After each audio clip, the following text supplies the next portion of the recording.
It's sweet, but as it turned out, my family, they'd already seen the film. They'd gone to the movies 5 months earlier, we were still at the theaters, and they'd seen it there. So they really didn't want to watch it again. But because they recognized the actors, and they recognized some of the dialogue in the commercial, in the trailer, it did get their attention. And the littlest one, Rachel, who was 4, she looks up and she sees Morgan Freeman, right, in the role of God, in the flowing white robes, or whatever it is they had him in. And she says exactly what a 4-year-old child would say. She looks at me and she says, "Daddy, is that really God?" Because that is exactly what you would say if you were 4. You don't know anything about the Screen Actors Guild at the age of 4. You don't know anything about casting directors. You just figure God wanted to make a movie. And you probably think to yourself, if God wanted to make a movie, done. Like, that's God. It doesn't take much to get green-lighted for, and get the funding if you're God. So, she asked the question. I thought it was sort of cute, I thought it was a funny question. I laughed and I said, "No, honey, that's not God. That's just Morgan Freeman. He's just an actor. He plays God often. Probably see him in this role again, sort of a recurring role for him. But don't get confused. He was just an actor, just playing a part." And I thought that was the end of the discussion. But it was not to be the end of the discussion, because then the older of the 2 girls, Ashley, who was at that time 6, now she's curious. What are we talking about? She looks up. She sees Morgan Freeman in the role of God in the flowing white robes. She looks at her sister and she laughs and she says, "Rachel, that can't be God." And I knew 2 things in that moment, and I knew them as certainly as I knew my own name.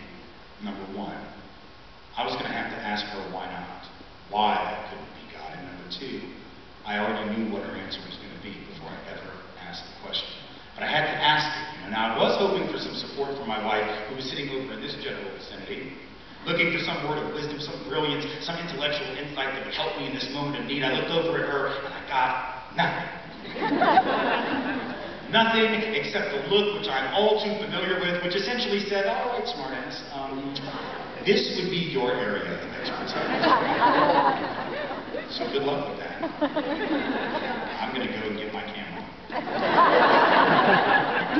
I'm going to take some pictures. I might even scrapbook this precious moment. But I got nothing for you. You are on your own." And I knew that I was. So I looked back at my little girl and I asked her the question I knew I had to ask. I asked her why. Why could that not be God? And in the split second before she gave me her answer, the answer I had all too well anticipated, I had this fantasy right in my head. I did. I had this thing bouncing around. Just this brief second where I had this feeling she was going to give me some brilliant alternative answer. Not the one I was expecting, but something better, like, "Daddy, that can't be God because God is a woman." Yes, that would have been good.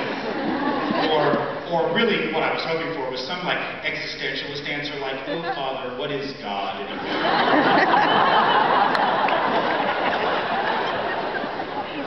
"Oh, Father, must we speak of such things? God." And she was a pretty bright kid for 6, but now, come on, she didn't give me that answer. Wasn't that bright? So instead, her mouth begins to move, the words begin to form. I hear them in my head, and they are the words I expected. She says, "That can't be God, because God isn't black, God is white." Now, I don't think I have to tell you this. You can probably figure it out on your own.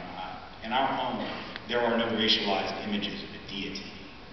Right? We don't have any images of a God that would give the suggestion that God was a racialized being at all, let alone a white racialized being. We don't allow those horrible, borderline evil children's Bible books in our home.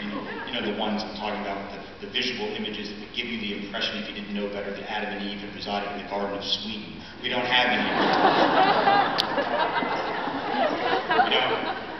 We don't allow them, none of them, across our door.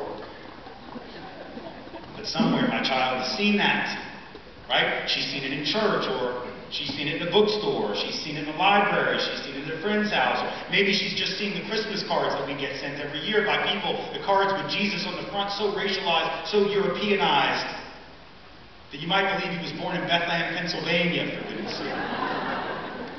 She sees those. It does something. And the reason I'm telling you this story is not for the cheap laughs, though I much appreciate them. The reason I'm telling you this story is very simple. If you were to try to break into my house and poison my children, I would kill you.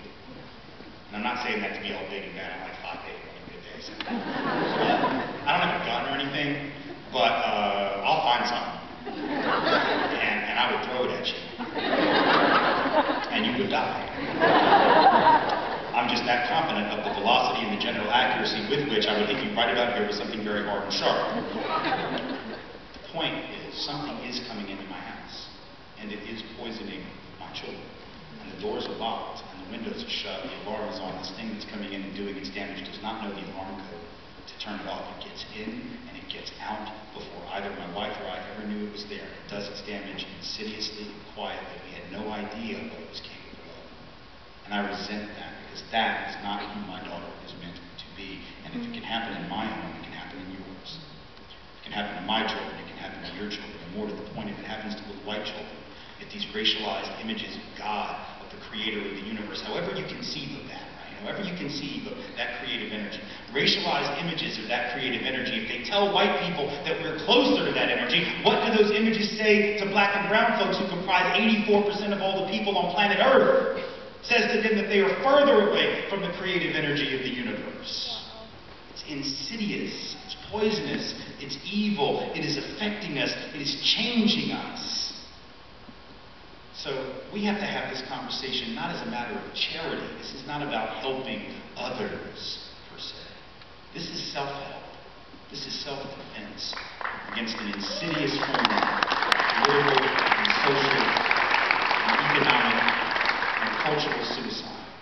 So if we're going to create the kind of society in which we won't have to have this conversation, we best start having it now. I can't tell you how to have it, and I can't tell you what to say, but I do know that if we don't begin the process, we will be back in this room in 20 years, 50 years, 100 years, maybe not us, but someone having the same conversation. But I assure you, by then, the risk will be far higher.